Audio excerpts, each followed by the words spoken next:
Journalism Institute at the University of Missouri. Welcome to Global Journalist. I'm Jason McClure. For more than 2 decades, China has moved from strength to strength. Its economic miracle has lifted hundreds of millions of people out of poverty.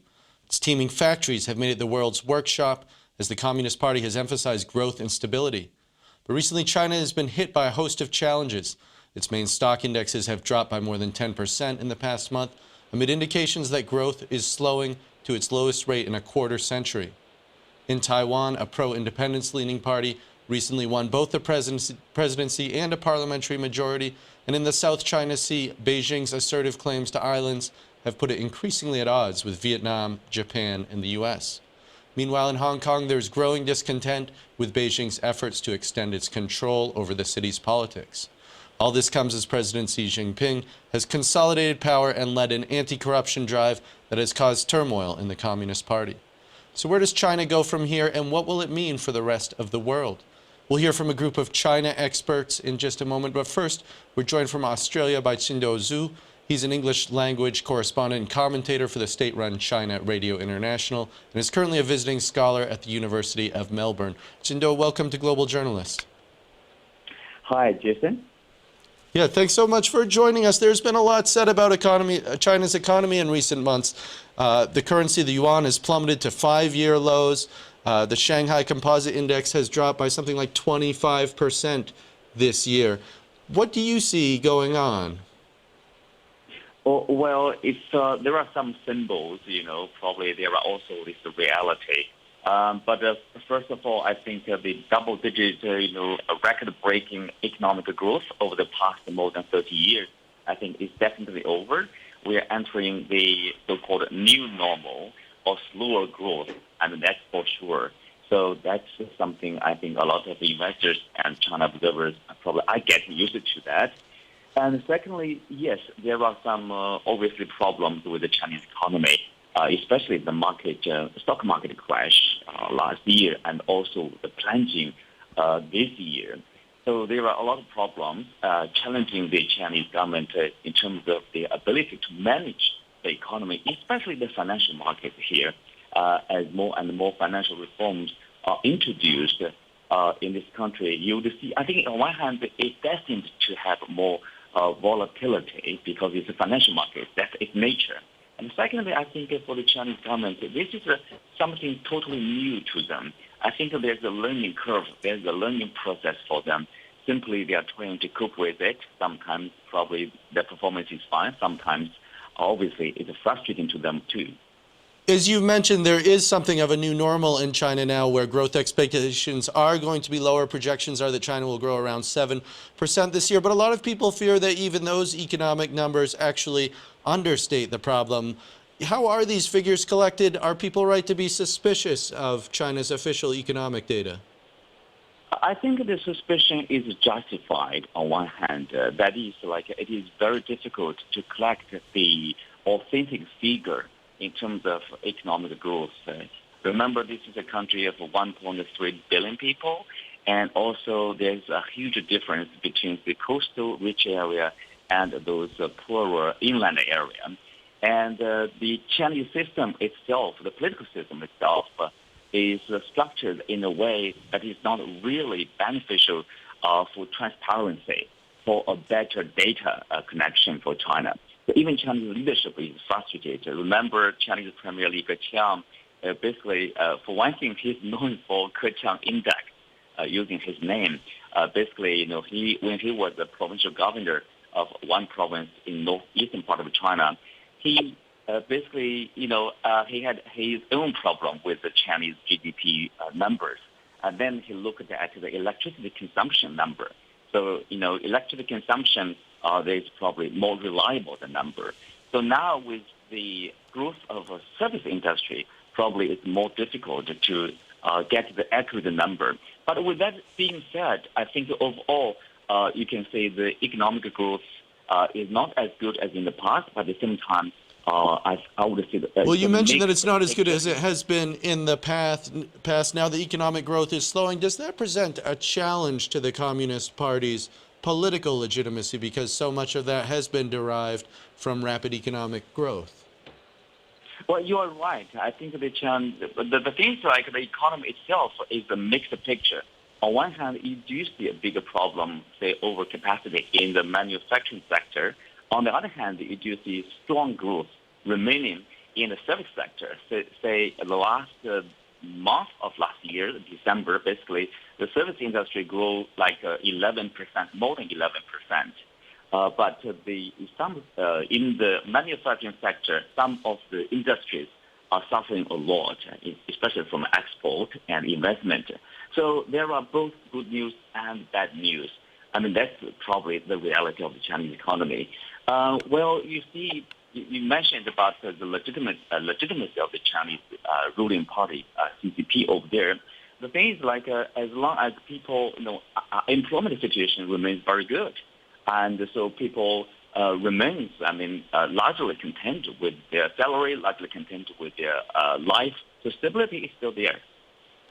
Well, let me ask you as well about the free flow of information, because as China's economy does grow increasingly complex, that does become more and more important, not just from sort of a human rights issue, but from a business perspective. How do you see China's approach to information flow changing? Oh, as I said, I think, obviously there's a lot to do for the Chinese government toward more transparency, more accountability, and also the free flow of information. Remember, the market economy itself, economic growth will demand a free flow of information. I mean, that's the nature of the market economy. So nobody can stop that. I think, there's from the Chinese public, Chinese media, or Chinese, organization here, there's also expectation of a freer and freer flow of information. And I think the problem right now is there's a high expectation from the public and demand from the economy, but there is basically on the government side, they are still struggling to provide necessary information and to communicate better with the outside world, with its own public, with overseas market. I think that is the problem. Even a senior Chinese official, when he attended the Davos Forum, he basically admitted that, we are not good at communicating with the public, but we are learning to do a good job. And also earlier I said that the Chinese political system is not structured in a way that is conducive to better communication. But the good thing is, I think they are learning and they are making progress. Qingdao Zhu, thank you so much for joining us on Global Journalist. My pleasure. We're talking about China's new challenges on this edition of Global Journalist. Joining us now to continue our discussion from London, Julia Strauss, a professor of Chinese politics at the University of London, and from Washington, D.C., Isaac Stone Fish, the Asia editor of Foreign Policy magazine. Julia Strauss, welcome to Global Journalist. Thank you very much. You study China's Communist Party. How have you seen that party politics have changed since Xi Jinping rose to power in 2012? Well, before Xi Jinping, there was actually a fair amount of looseness and a fair amount of autonomy for doing things in your own way, in your own region, in your own province, and even in your own locality. And largely as a function of what is called party discipline, that in practice tends to mean anti-corruption campaigns, a lot of that old wiggle room, if you will, now is gone.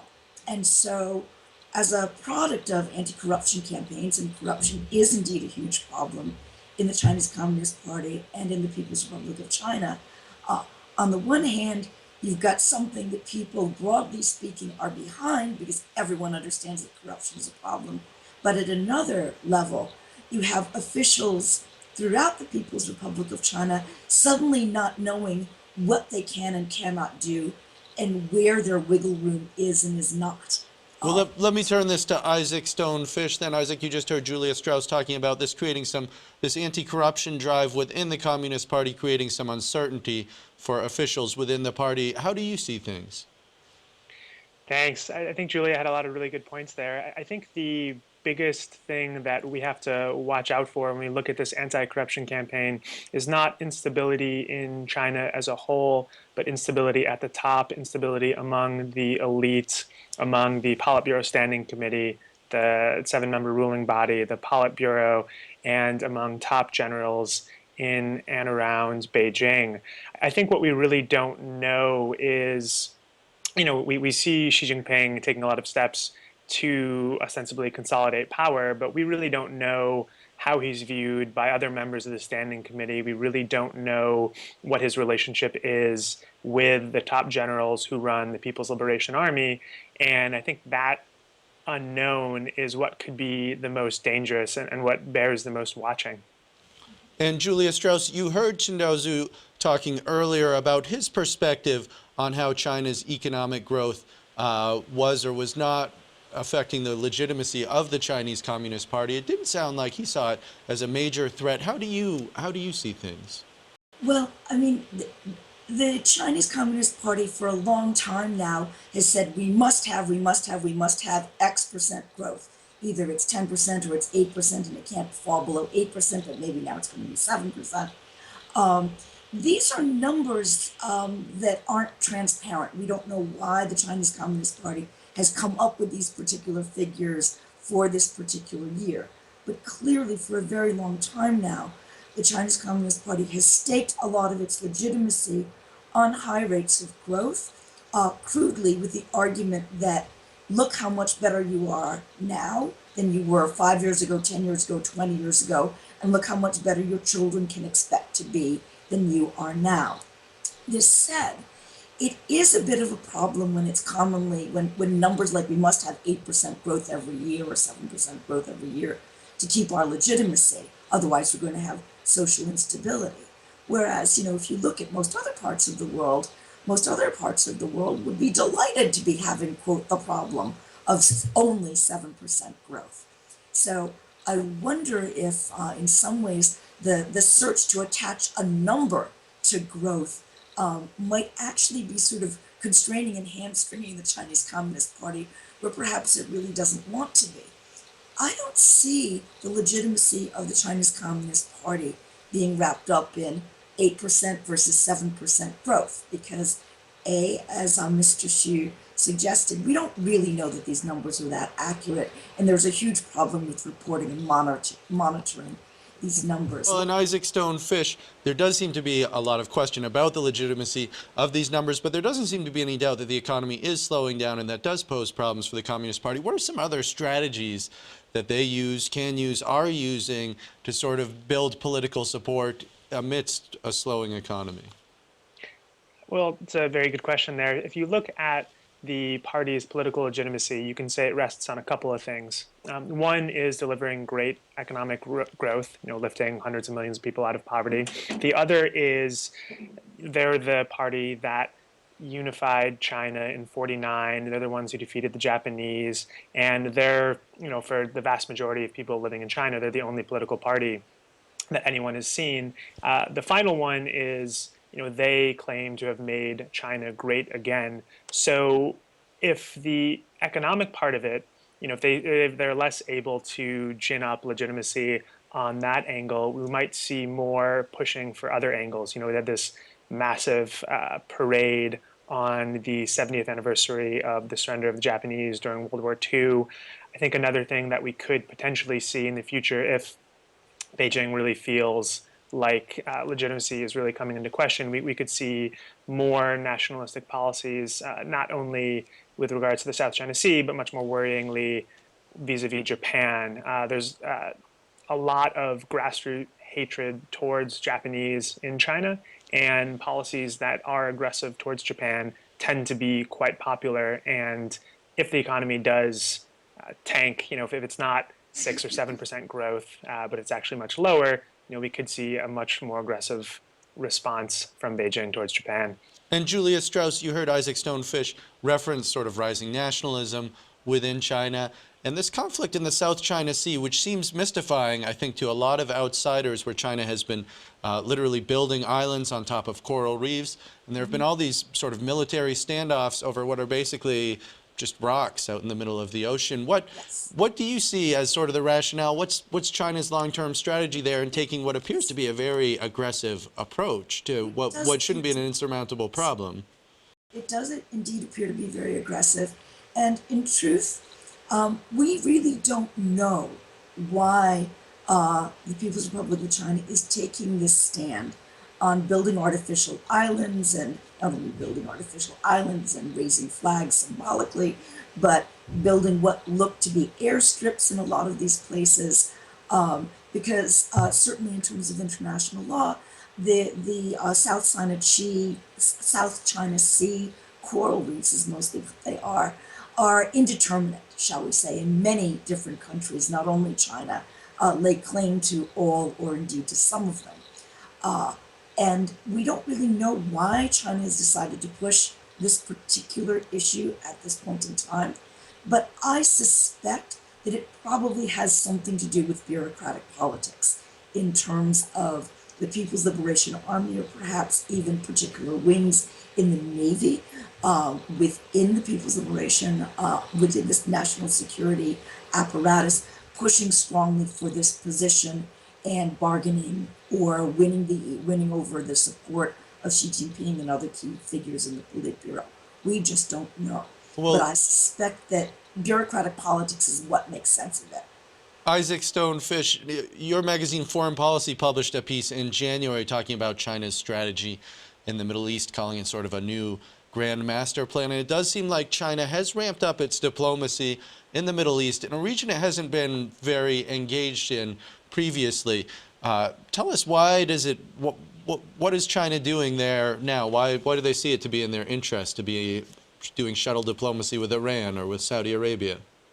I think they did an excellent job over the last 10, 20 years, free riding on the U.S. involvement in the Middle East, U.S. investment in the Middle East. And now I think they're realizing that to protect their own interests, they do have to have a more involved response. One of the biggest issues with the Middle East in China, they say all politics are local. For China, what they're worried about the Middle East is not only oil prices, resource prices, availability of resources, stability of the Saudi government, which is a big supplier of crude to China, but also issues of domestic terrorism in China. China faces a problem with a minority population it has called the Uyghurs, who live mostly in the northwest region of Xinjiang and who have been responsible for a series of attacks over the last year or two. And China wants to make sure that none of the instability in the Middle East, none of the issues with ISIS are going to reach inside its borders. And so it's being more involved with that because it wants to have a hand in shaping the Middle East and hopefully for Beijing in preventing ISIS or any sort of radical terrorist movements from targeting China or actually successfully hitting China. This is Global Journalist. I'm Jason McClure. This week we're talking about China's new economic and foreign policy challenges. I'm joined by Julia Strauss, a professor of Chinese politics at the University of London, Isaac Stone Fish, the Asia editor of Foreign Policy magazine. I want to remind all our listeners that if you're interested in more Global Journalist content, you can visit us online at globaljournalist.org. There you can read our ongoing series of interviews with journalists in exile around the world and coverage of foreign affairs and press freedom issues. We're also on social media. You can like us on Facebook or follow us on Twitter at Global Journ. Julia Strauss, there has been this issue in Hong Kong where a year ago there were these massive protests in the Umbrella Revolution. And then this year there's been this alarm about this disappearance of booksellers in Hong Kong who it sounds like were selling kind of these pulp novels, sort of scandal sheets about Chinese leaders. What do you make of that? Are we on sort of a path towards greater confrontation between Beijing and Hong Kong's population? Again, I think it's very hard to say. The position of China towards Hong Kong is that Hong Kong is a special administrative region of China with its own particular local set of domestic institutions, and this is guaranteed for a certain period of time. What was promised to Hong Kong was its own legislature that would operate on the basis of some form of democracy. What has happened is that the People's Republic of China and the people within Hong Kong who supported it pretty consistently made sure that this legislature will be packed enough with supporters of the interests of the People's Republic of China so that there isn't going to be the room for popular demonstration through regular channels against what the People's Republic of China defines as its interests. So there's a lot of laws that are a little bit vague there about what citizens of Hong Kong actually count as. And so the People's Republic of China, or at least some security organizations in the People's Republic of China, may very well feel that citizens of Hong Kong, of this special administrative region, are fair game if they get too far out of line. I would not go out on a limb and suggest that this is part of a larger pattern of assertiveness towards Hong Kong. I suspect it's rather like a warning shot to other booksellers and other people in Hong Kong to not step too far out of line. It's more to send a signal to get people to regulate their own behavior. Well, let me turn that point, which I think is an excellent one, to Isaac Stone Fish, because I imagine that events in Hong Kong are being watched closely in Taiwan, where, as we mentioned in the introduction, there was sort of a landslide victory for a pro-independence leaning party from Taiwan. Beijing, of course, claims Taiwan as a territory. What do you see as the trajectory now of sort of relations between Taiwan and China? So the TPP is not necessarily pro-independence. I mean, they really do try to elide that question whenever they can. I mean, they're in favor of the status quo, but with the status quo being a little more comfortable for Taiwan having its space internationally and being sort of a sovereign state with, really not trying to get into that independence question. But I think the protests in Hong Kong had a big effect on a lot of people in Taiwan, because the closest model that Beijing has to what Taiwan would be like if it were to return to the mainland's embrace is Hong Kong.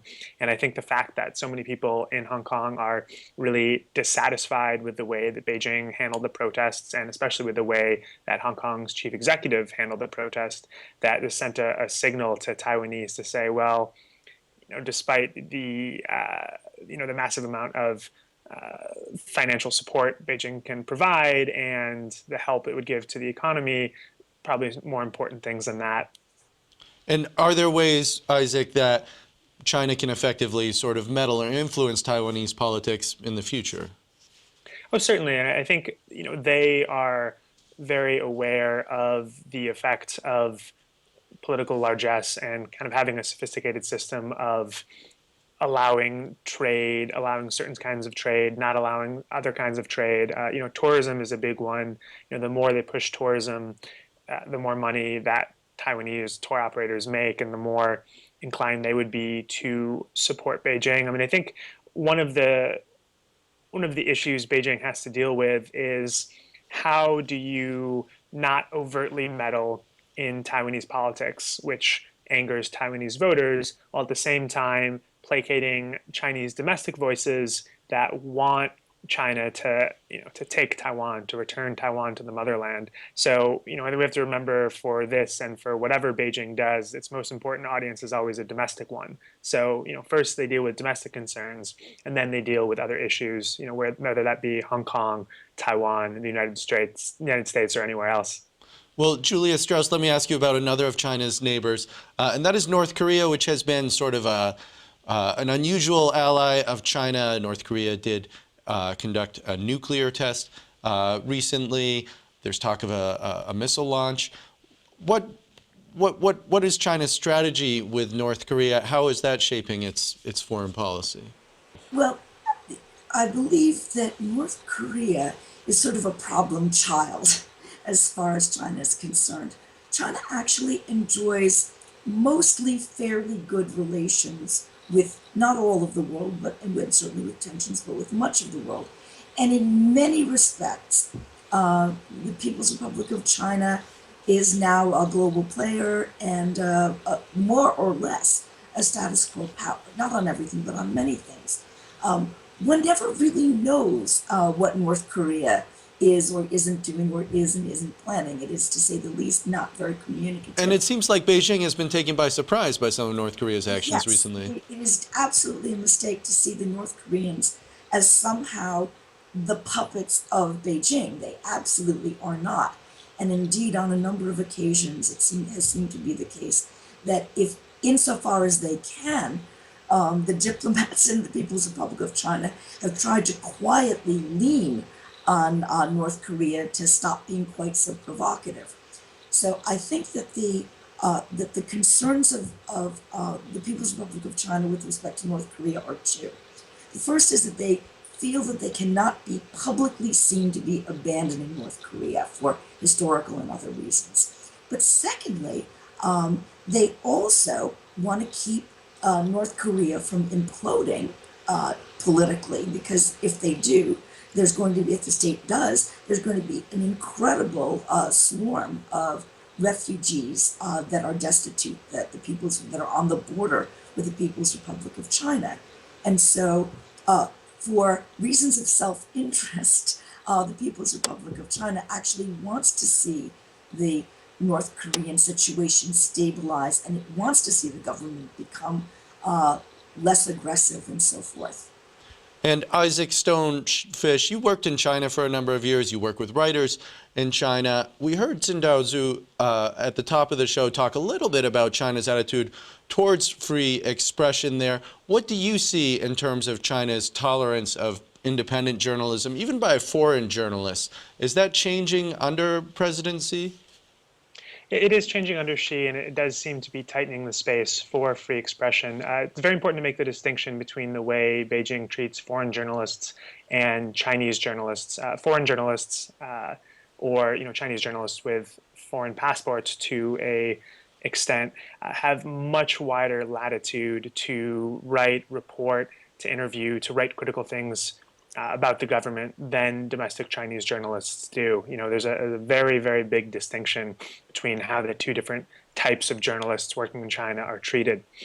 But I do think ever since the New York Times in 2012 published an excellent investigation into the wealth of, at that time, a top leader, Wen Jiabao, Xi and other mandarins in Beijing have been very concerned with reporting that reveals levels of wealth and also potentially corruption among other top leaders. And that, I think, more than reporting about Tibet, Tiananmen, Taiwan, other potentially sensitive issues, that is really the kind of reporting that they most dislike. So in other words, there may be a little bit more space for discussion of certain issues, but it seems like this issue of corruption in particular has become extremely sensitive. Not corruption, but high-level corruption among officials who are not disgraced. That'll do it for this edition of Global Journalist, a production of the Reynolds Journalism Institute and the Missouri School of Journalism. Many thanks to Tsindao Zhu, Julia Strauss, and Isaac Stonefish for coming on the program. Global Journalist executive producer is Josh Kransberg. Our lead producer this week is Vera Tannen. Travis McMillan of RJI is our studio director, and Pat Akers of KBIA is our audio engineer. Until next week, for all of us at Global Journalist, I'm Jason McClure.